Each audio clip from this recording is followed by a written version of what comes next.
The goal of it was learning how to talk to unreached people in a country where you can share the gospel freely.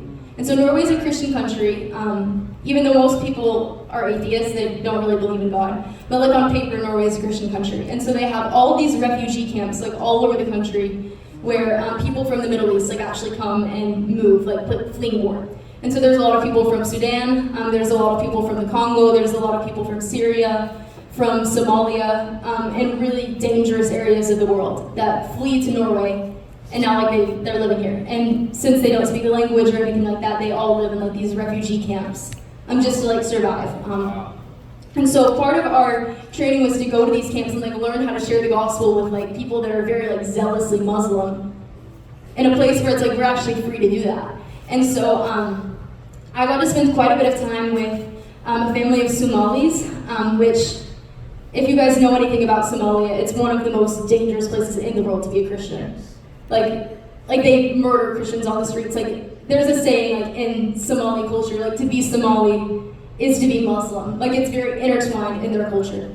And it's very, very aggressive. It's also one of the most violent places in the world. And so we got to sit with his family and just like slowly start to introduce them to the gospel. And like an area where if I even mentioned the name of Jesus outside of his context, like I would get killed.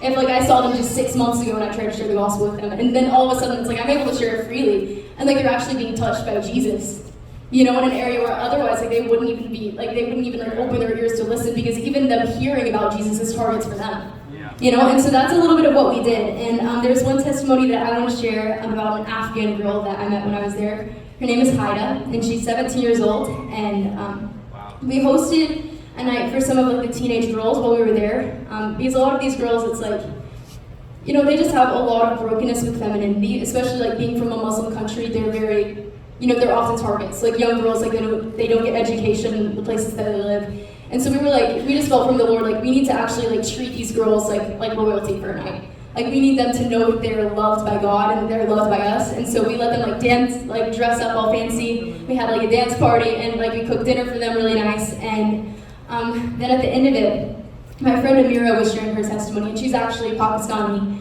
and she was Muslim and gave her life to Jesus, and now she's a missionary. But she was sharing her testimony with these girls, and like she just like opened up like, hey, like, you know, I lived in Pakistan in my childhood. Like I was Muslim my entire life, and then I met Jesus and he changed me forever.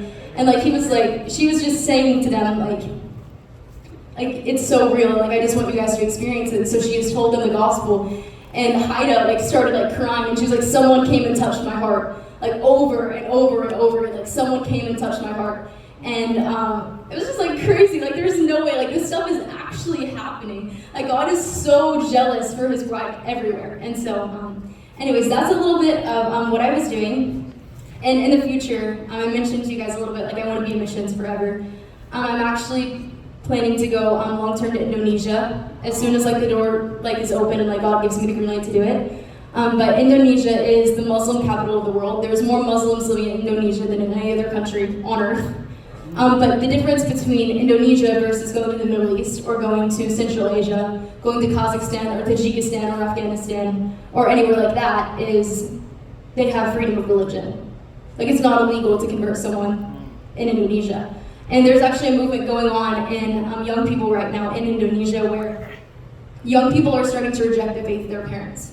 Kind of similar to like what happened in the US a couple years ago when a lot of like Christians were like rejecting the faith of their parents and like becoming like atheists.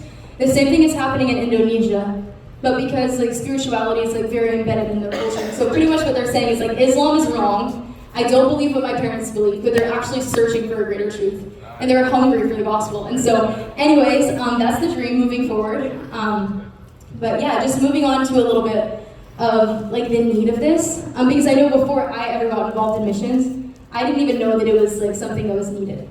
But it was for